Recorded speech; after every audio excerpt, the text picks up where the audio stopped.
হাফিজে কোরআন হতে পারবে না যতক্ষণ পর্যন্ত রব্বুল ইজ্জত তার প্রতি রাজি হয়ে যায়। কোন সুবহানাল্লাহ। রব্বুল ইজ্জত যদি না তার প্রতি রাজি হয়ে যায়। আর সেই কোরআন শরীফকে বাচ্চাদের বলছি, আর উস্তাদও রয়েছে, যে কোরআন শরীফকে কোরআন তারতিল, কোরআন শরীফকে খুব সুন্দর ভাবে তারতিবের সঙ্গে তেলাওয়াত করতে হবে। কারণ সব হওয়া যায়।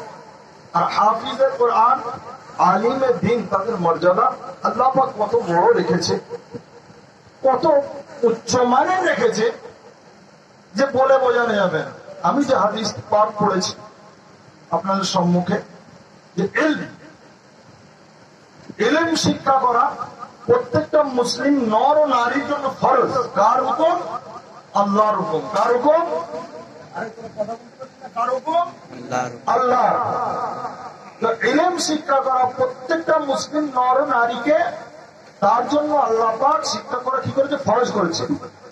আর এই যে হাফিজে কোরআন, আর এক হাফিজে কোরআন বাড়িয়েছে, নূরুম ওয়া কিতাবুম মুবিন।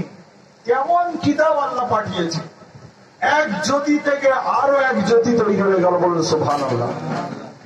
হাফিজে কোরআন হাফিজে কোরআন বানাচ্ছে। হাফিজে কোরআন হাফিজে কোরআনের ব্যাপার বুঝবে, সবাই বুঝবে না।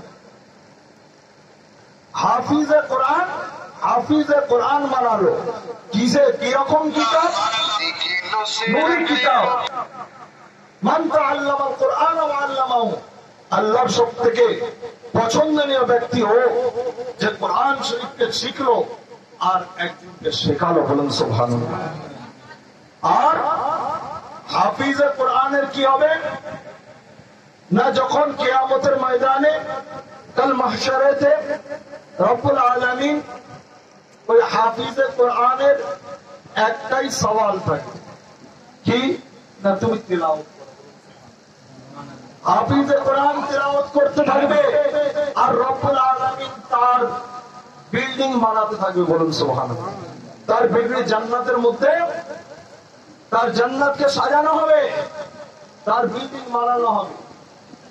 আর কিয়ামতের ময়দানে এমন একটা জ্যোতি হবে, ফারিস্তারা রব্বুল ইজ্জতকে বলবো, গো আল্লাহ, এরা কারা যে যাদের মাথা থেকে একটা, যাদের মাথার মধ্যে তাজ রয়েছে, নূরি তাজ, জ্যোতির তাজ, আর সেই তাজের জ্যোতিতে কিয়ামতের ময়দান আলোয় আলোকিত হয়ে আছে। বলুন সুবহানাল্লাহ। আল্লাহ, এরা কারা? রব্বুল আলামিন বলবেন, এরা আর কেউ নয়, এ হচ্ছে হাফিজে কোরআনের আব্বা, এ হচ্ছে হাফিজে কোরআনের মা। বলুন সুবহানাল্লাহ। যদি হাফিজে কোরআনের আব্বা মায়ের মাথাতে যদি ওই নূরানি তাজ দেওয়া হয়, হাফিজে কোরআনকে কি দেওয়া হয়? বলুন সুবহানাল্লাহ। আবার বিষয়, সেই জন্য প্রত্যেকটা বাচ্চাকে আমরা ইলম শিক্ষা করাবো, ইলম শিক্ষা করাবো। ইলম অত সোজা নয় যে চলে আসবে। ইলম বলছে আমি হচ্ছি খুব কঞ্জুস, আমি হচ্ছি খুব কৃপণ। যখন আমার প্রেমে কেউ হাবুডুবু খেতে থাকে, আমি তার কাছে যারা পরিমাণ জানি। অত সোজা নয়, অত সোজা নয় ইলম হাসিল করা, অত সোজা নয় ইলম শিক্ষা করে নেওয়া। কারণ যারা পরিমাণ আল্লাহ পাক যার সিনায় দিয়ে দেবে, তার কদরকে আল্লাহ পাক বহুত বুলন্দি করে দেবে, বহুত উঁচু করে দেবে। একটা হাফিজে কোরআন আলিমের দ্বীনের ইজ্জত করা, নবী মুস্তাফার ইজ্জত করা। বলুন সুবহানাল্লাহ। এদেরকে নায়েবে নবী বলা হয়েছে। একটা হাফিজে কোরআন আলিমের দ্বীনকে অসম্মান করা, এটা হচ্ছে আল্লাহর রাসূলকে অসম্মান করা। আর এই দিন মেটানোর জন্য অনেক রকমের চক্রান্ত চলছে, চলবে, যাতে দিন আগিয়ে না যায়, যাতে না এই দিনের শিক্ষা পায়। কারণ শয়তানের চেষ্টা হচ্ছে আল্লাহর ওয়াহদানিয়াতকে মুছে দেওয়া। আর একটা মুমিনের কাজ হচ্ছে শয়তানকে অ্যাবাউট করে সেই কোরআন শরীফ, সেই আহাদিস শেখা। বলুন সুবহানাল্লাহ। এই জন্য আমাদের প্রত্যেকটা বাচ্চাকে আমরা ইলম শিক্ষা করাবো। আমরা প্রত্যেকটা বাচ্চাকে মাদ্রাসায় দেব।